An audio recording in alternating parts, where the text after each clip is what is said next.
One that they're concerned about, though, is the H5N1 strain. That's the one they're testing for right now. That one ends up with a 50% mortality rate or higher. 1% of milk is lost from being tested by bird flu, which is a minimum. We're talking about a loss of $450 million. Get this, if that number is 5%, we're talking about $2.24 billion in losses.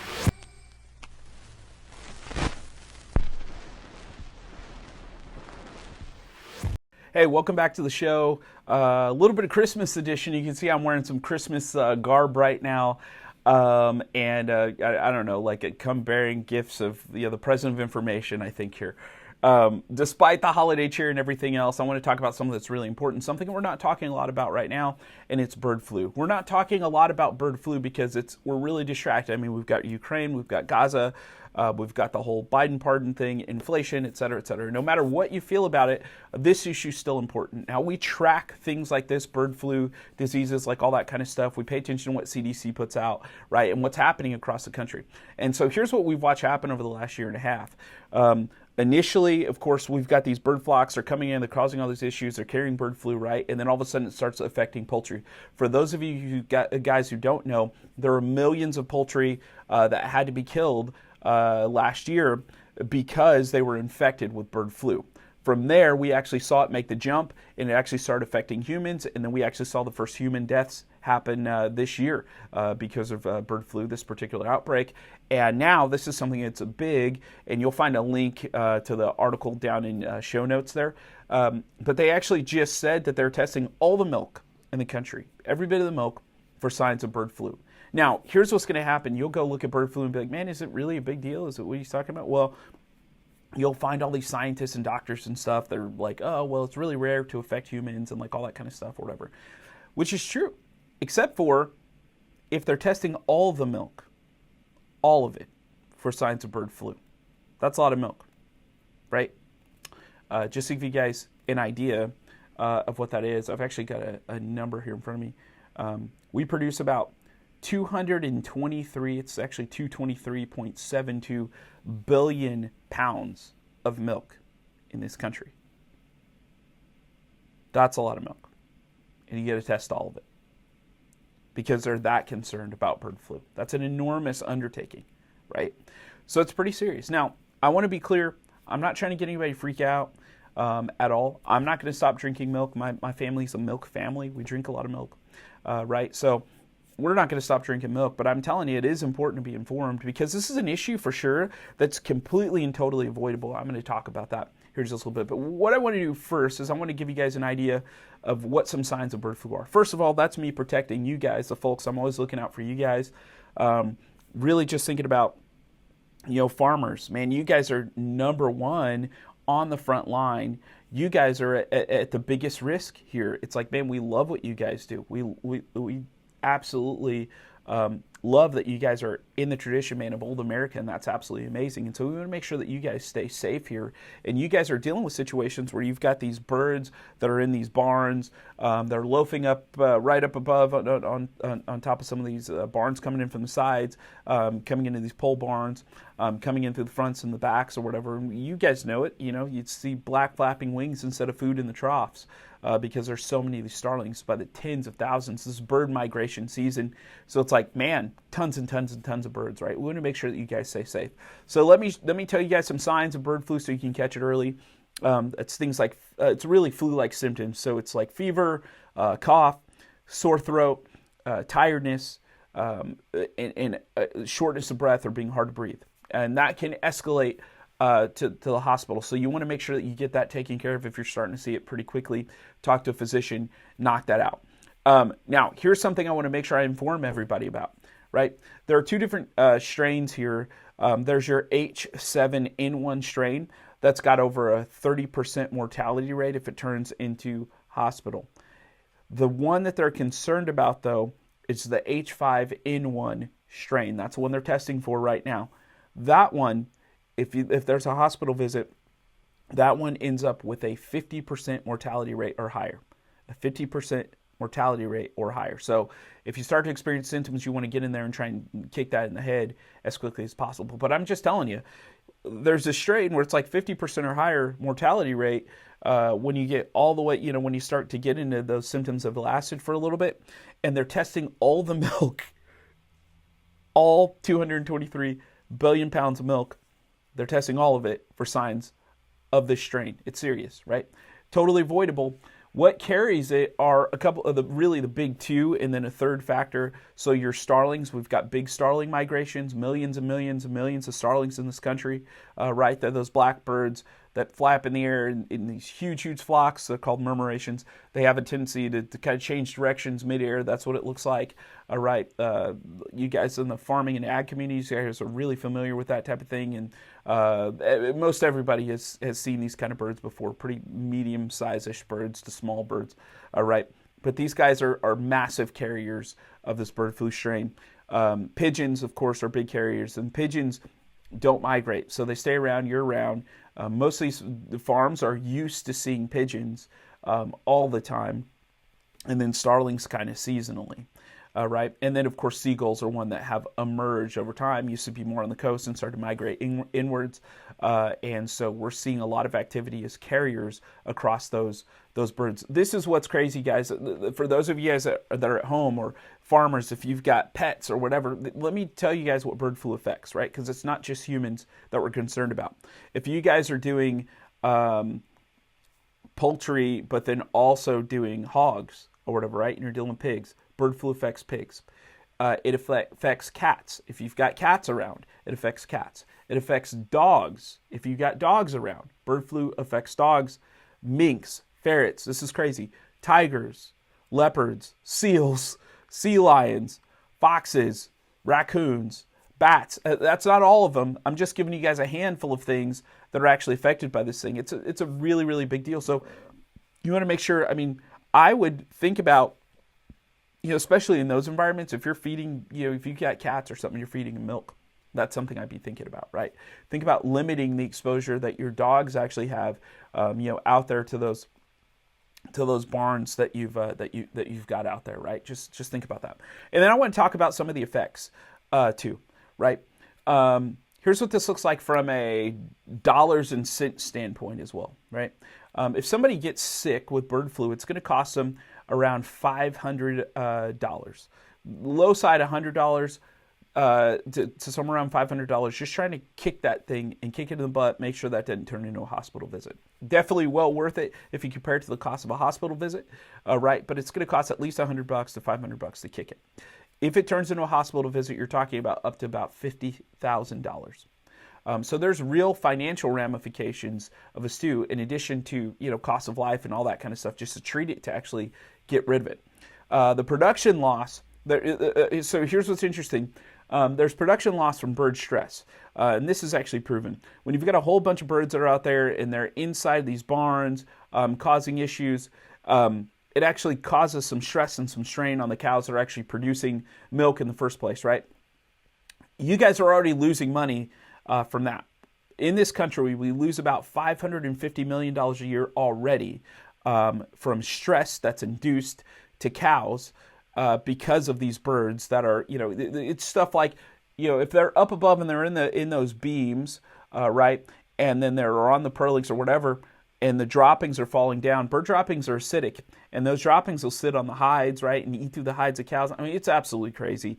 But those birds are there stressing out the cows. That actually messes with production. So in this country, this is already proven, we lose about $550 million in production to bird issues across dairy farms, right? Now, here's the thing.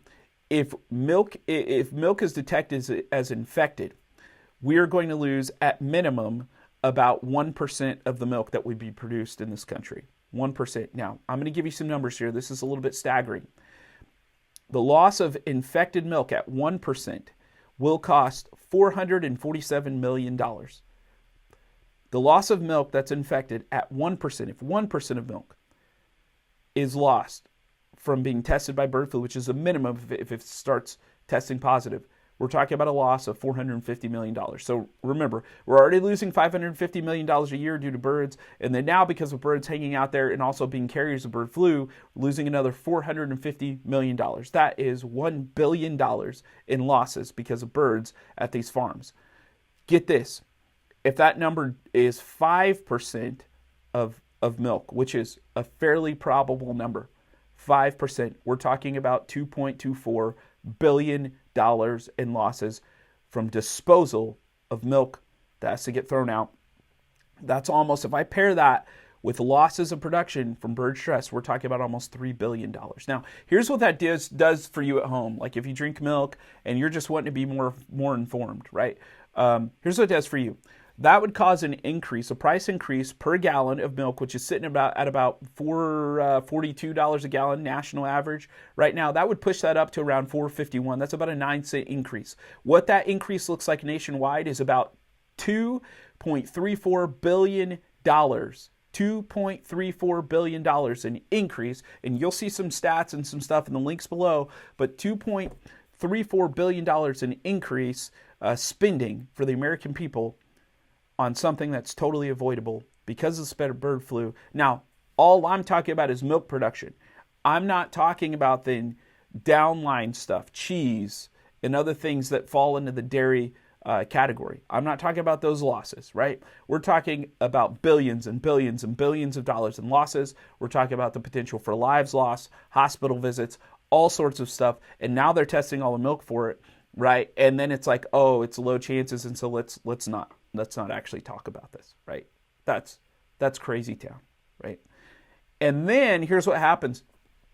A lot of times when you're actually trying to deal with the issue, if you're a farmer and you have this issue, you're trying to do stuff about it, right? A lot of guys are trying the lead solution, right? They're out there shooting birds and doing all that kind of stuff, and it's like the problem is these birds breed so fast that you can't shoot enough of them. Tens of thousands of them. Man, there was one USDA survey that I was a part of where they estimated at a single farm it was over 1 million starlings. 1 million. You are not going, you could bring a freaking army out there. You're not going to shoot all those birds, right? So it's like they produce really fast, and so you're not going to shoot them enough. And so what ends up happening is like guys will try these solutions that don't work. They'll try and hang stuff up or do something like that. And here's the funny part about like trying to build these birds out of hanging out there. It's a little bit like if you are at your house and you go there and you go to open the door, right? You're trying the handle, trying to open the door, and somebody changed the locks at your house. Man, do you go, I can't get into my house? Well, I guess I better go find somewhere else to live. Of course you don't, right? Here's what you do. You call a locksmith, you kick in the door, you find a way in the window, you do something or whatever, right? But you're able to get back in your house, right? Your behavior doesn't change. But now if, let's say, your house becomes a war zone, like it's in the middle of a war zone, all of a sudden, there's some behavioral change that happens. And the only way you're going to deal with this problem is to change the problem at the core. The problem is the birds and the way that they're communicating biologically. They're communicating and saying, this farm's a safe place. We should come back here. We should reproduce. We should do all these things over and over and over again. And the problem just gets bigger and bigger with time. So what happens is guys try to build them out, and then they wonder why it doesn't work, why the birds just shift from one part of the farm to another part of the farm. And that's because biologically they are wired to stay at these places that they've considered safe, right? So then what happens is guys will put air cannons and lasers and like all sorts of stuff or whatever, right? A little light show for the birds, trying to deal with them. And then they'll wonder with these big bird problems why the birds fly away and then they fly right back and fly away and fly right back. Well, it's like, look no further than your front door for the answer, right? They're acting like you would. Hey, this is still a safe place. This is just a temporary annoyance. Let me go over here and I'm going to come right back because it's safe. Right here, let me show you guys. I'm going to show you guys really quickly. I'm going to take to the whiteboard here. I'm going to show you guys why in the world the birds are there in the first place. And that's there. So here's and don't judge my handwriting here, but here's our little flock of birds, and they're cool. They're living their best life. And then we've got this guy here, and he's making noise. This guy is our alpha. Now, alphas, what they do is they tell the birds where to go, where to eat. In fact, if you've ever watched that giant murmuration of birds I was talking about earlier, where those birds all change directions at the same time, it's one alpha bird communicating to the surrounding 6 or 8 birds, and that's actually what gets them to change directions at the drop of a hat. They're very, very integrated into the flock. And so what's happening is these alphas are communicating to these birds, and I'll tell you what they're communicating. Let's say we've got two locations, and you guys have seen something like this before, right across the street from each other. On this location right here, we'll call this location 1. We'll call this location 2. Location 1, no birds.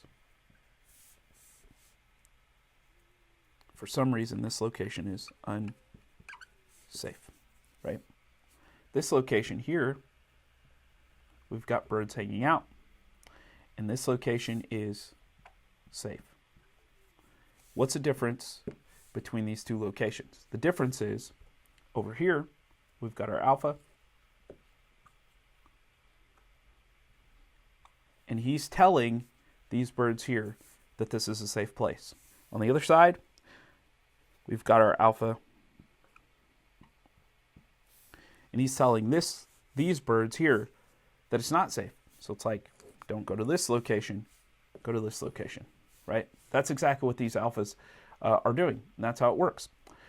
So the only way that we can get them to leave permanently is we need to change what this guy is communicating.